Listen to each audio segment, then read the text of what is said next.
श्री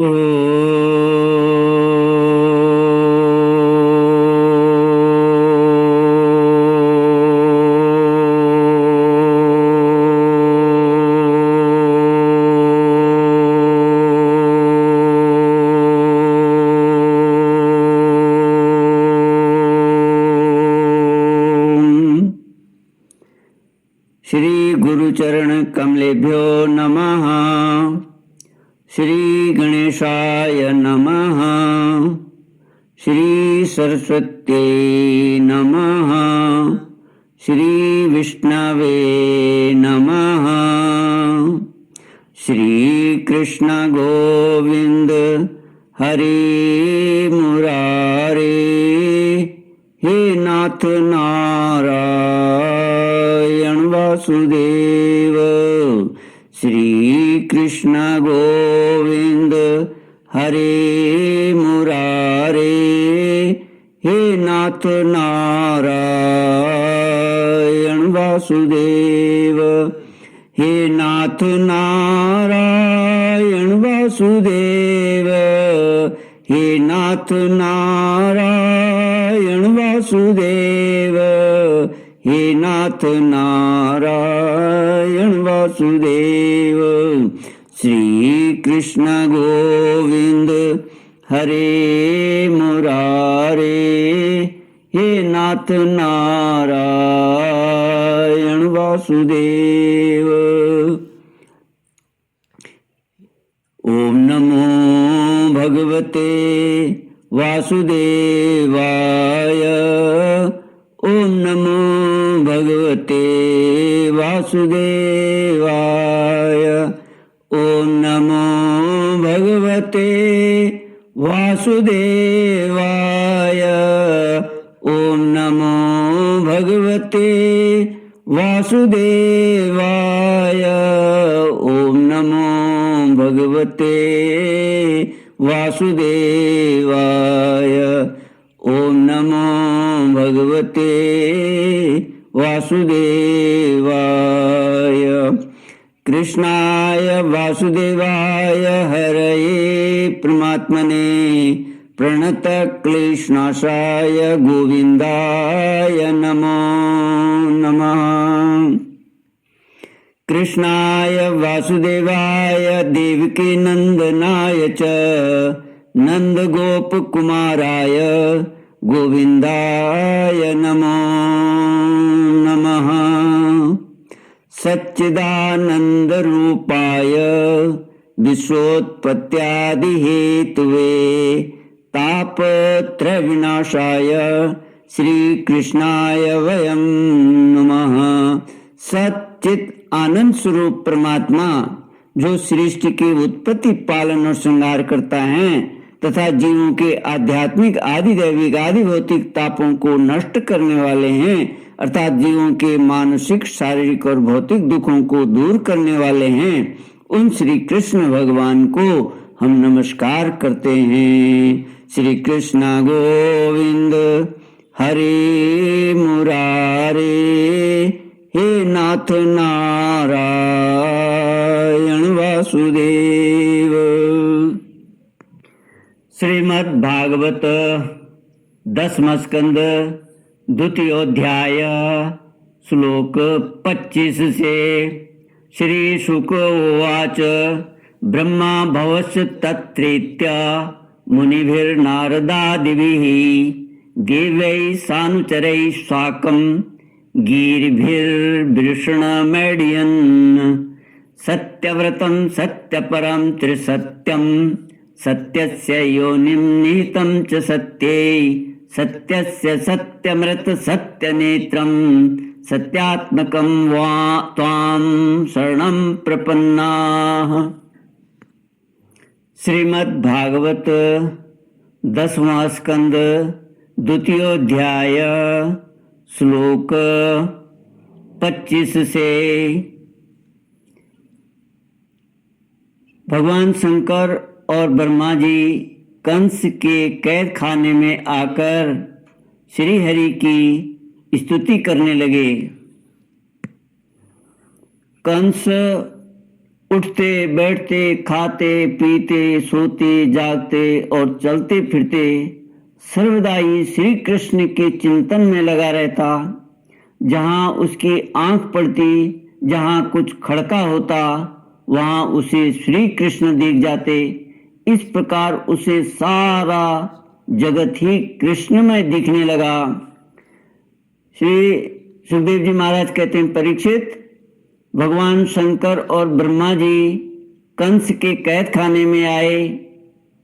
उनके साथ अपने अनुचरों के सहित समस्त देवता और नारद आदि ऋषि भी थे। वे मधुर सुमधुर वचनों से सबकी अभिलाषा पूर्ण करने वाले श्री हरि की इस प्रकार स्तुति करने लगे। प्रभु, आप सत्य संकल्प हैं, सत्य ही आपकी प्रतिष्ठा, आपकी प्राप्ति का श्रेष्ठ साधन है। सृष्टि के पूर्व, प्रलय के पश्चात और संसार की स्थिति के समय इन असत्य अवस्थाओं में भी आप सत्य हैं।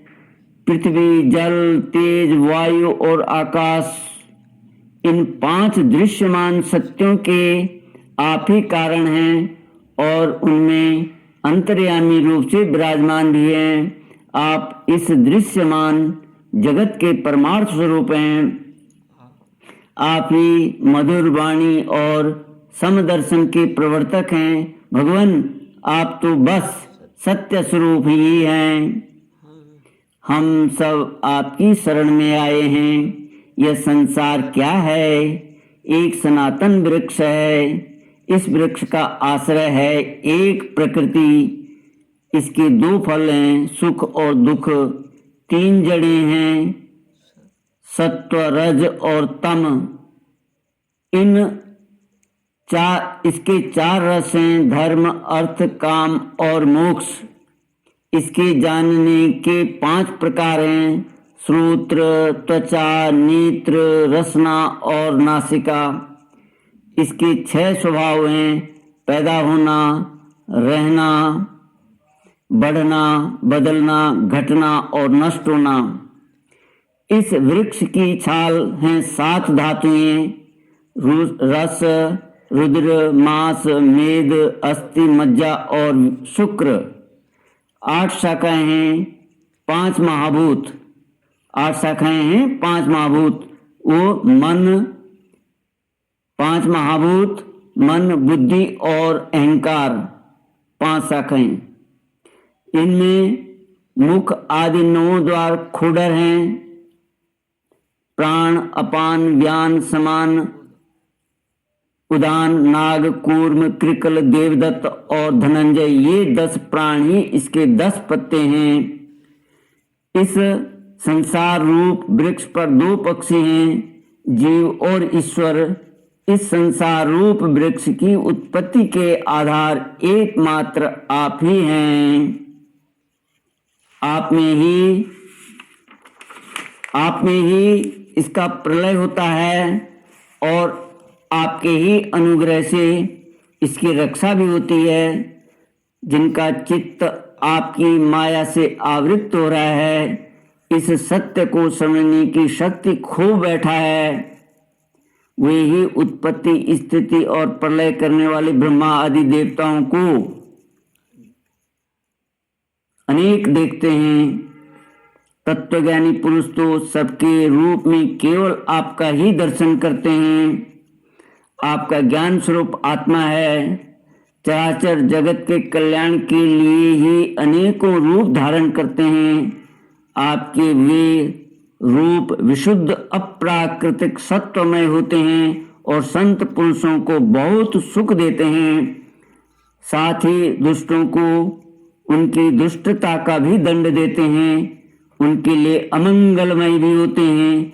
कमल के समान कोमल अनुग्रह भरे नेत्रों वाले प्रभु, कुछ बिरले लोग ही आपकी समस्त पदार्थों और प्राणियों के आश्रय स्वरूप रूप में पूर्ण एकाग्रता से अपना चित्त लगा पाते हैं और आपके चरण कमल रूपी जहाज का आश्रय लेकर इस संसार सागर को बछड़े के खुर के गड्ढे के समान अनायासी पार कर जाते हैं।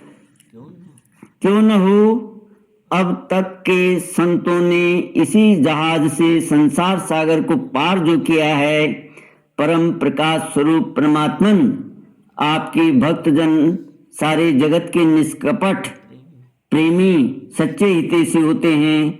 वे स्वयं तो इस भयंकर और कष्ट से पार करने योग्य संसार सागर को पार कर ही जाते हैं, किंतु औरों के कल्याण के लिए भी वे यहाँ आपके चरण कमलों की नौका स्थापित कर जाते हैं। वास्तव में सत्पुरुषों पर आपकी महान कृपा है, उनके लिए आप अनुग्रह स्वरूप ही हैं। कमल नयन, जो लोग आपके चरण कमलों की शरण नहीं लेते तथा आपकी प्रति भक्ति भाव से रहित होने के कारण जिनकी बुद्धि ही शुद्ध नहीं है, वे अपने को झूठ मूठ मुक्त मानते हैं। वास्तव में तो वे बद्ध ही हैं। वे यदि बड़ी तपस्या और साधना का कष्ट उठाकर किसी प्रकार ऊंचे से ऊंचे पद पर भी पहुंच जाएं, तो भी वहां से नीचे गिर जाते हैं। परंतु भगवान, जो आपके अपने निज जन हैं, जिन्होंने आपके चरणों में अपनी सच्ची प्रीति जोड़ रखी है, वे कभी उन ज्ञानाभिमानियों की भांति अपने साधन मार्ग से गिरते नहीं। प्रभु, वे बड़े बड़े विघ्न डालने वालों की सेना के सरदारों के सिर पर पैर रखकर निर्भय विचरते हैं। कोई भी विघ्न उनके मार्ग में रुकावट नहीं डाल सकते, क्योंकि उनके रक्षक आप जो हैं। आप संसार की स्थिति के लिए समस्त देहधारियों को परम कल्याण प्रदान करने वाला विशुद्ध सत्वमय सच्चिदानंदमय परम दिव्य मंगल विग्रह प्रकट करते हैं।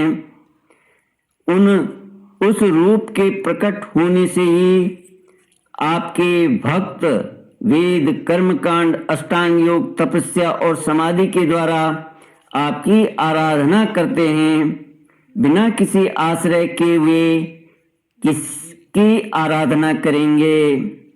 प्रभु, आप सबके विधाता हैं। यदि आपका यह विशुद्ध सत्वमय रूप निज स्वरूप न हो, तो अज्ञान और उसके द्वारा होने वाले भेदभाव को नष्ट करने वाला अपरोक्ष ज्ञान ही किसी को न हो। जगत में देखने वाले तीनों गुण आपके हैं और आपके द्वारा ही प्रकाशित होते हैं, यह सत्य है। परंतु इन गुणों की प्रकाशक वृत्तियों से आपके स्वरूप का केवल अनुमान ही होता है, वास्तविक स्वरूप का साक्षात्कार नहीं होता। आपके स्वरूप का साक्षात्कार तो आपके इस विशुद्ध सत्वमय स्वरूप की सेवा करने पर आपकी कृपा से ही होता है। भगवान, मन और वेद वाणी के द्वारा केवल आपके स्वरूप का अनुमान मात्र होता है, क्योंकि आप उनके द्वारा दृश्य नहीं, उनके साक्षी हैं। इसलिए आपके द्वारा आपके गुण, जन्म और कर्म आदि के द्वारा आपके नाम और रूप का निरूपण नहीं किया जा सकता। फिर भी प्रभु, आपके भक्तजन उपासना आदि क्रिया योगों के द्वारा आपका साक्षात्कार तो करते ही हैं। जो पुरुष आपके मंगलमय नामों और रूपों का श्रवण, कीर्तन, स्मरण और ध्यान करता है और आपके चरण कमलों की सेवा में ही अपना चित्त लगाए रहता है, उसे फिर जन्म मृत्यु रूप संसार के चक्र में नहीं आना पड़ता। संपूर्ण दुखों के हरने वाले भगवान, आप सर्वेश्वर हैं। यह पृथ्वी तो आपका चरण कमल ही है। आपके अवतार से इसका भार दूर हो गया। धन्य है प्रभु, हमारे लिए यह बड़े सौभाग्य की बात है कि हम लोग आपके सुंदर सुंदर चिन्हों से युक्त चरण कमलों के द्वारा विभूषित पृथ्वी को देखेंगे और स्वर्ग लोक को भी आपकी कृपा से कृतार्थ देखेंगे। प्रभु, आप अजन्मा हैं। यदि आपके जन्म के कारण के संबंध में हम कोई तर्क ना करें, तो यही कह सकते हैं कि यह आपका एक लीला विनोद है। ऐसा कहने का कारण यह है कि आप तो द्वैत के लेस से रहित सर्वाधिष्ठान स्वरूप हैं और इस जगत की उत्पत्ति, स्थिति तथा प्रलय अज्ञान के द्वारा आप में आरोपित हैं।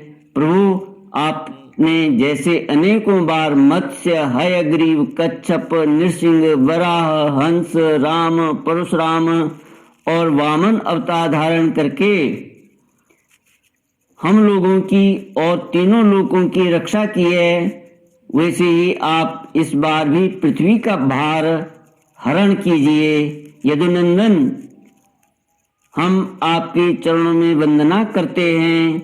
देवकी जी को संबोधित करते हुए कहते हैं, माता जी, यह बड़े सौभाग्य की बात है कि आपकी कोख में हम सबका कल्याण करने के लिए स्वयं भगवान पुरुषोत्तम अपनी ज्ञान, बल और अंशों के साथ पधारे हैं। अब आप कंस से तनिक भी मत डरिए। अब तो वह कुछ ही दिनों का मेहमान है। आपका पुत्र यदुवंश की रक्षा करेगा। श्री सुखदेव जी कहते हैं, परीक्षित, ब्रह्मा आदि देवताओं ने इस प्रकार भगवान की स्तुति की। उनका रूप यह है, इस प्रकार निश्चित रूप से तो कहा नहीं जा सकता। सब अपनी अपनी मति के अनुसार उनका निरूपण करते हैं। इसके बाद ब्रह्मा और शंकर जी को आगे करके देवगण स्वर्ग में चले गए। श्री कृष्ण गोविंद हरे मुरारे, हे नाथ नारायण वासुदेव। इति श्रीमद्भागवते महापुराणे पारमहंस्यां संहितायां दशमस्कन्धे पूर्वार्धे गर्भगत विष्णोर्ब्रह्मादिकृत स्तुतिर्नाम द्वितीयोऽध्यायः। ओम पूर्णमद पूर्णमिदं पूर्णात् पूर्णमुदच्यते पूर्णस्य पूर्णमादाय पूर्णमेवावशिष्यते। ओम शांति शांति शांति। हरि ओम। श्री गुरुभ्यो नमः। हरि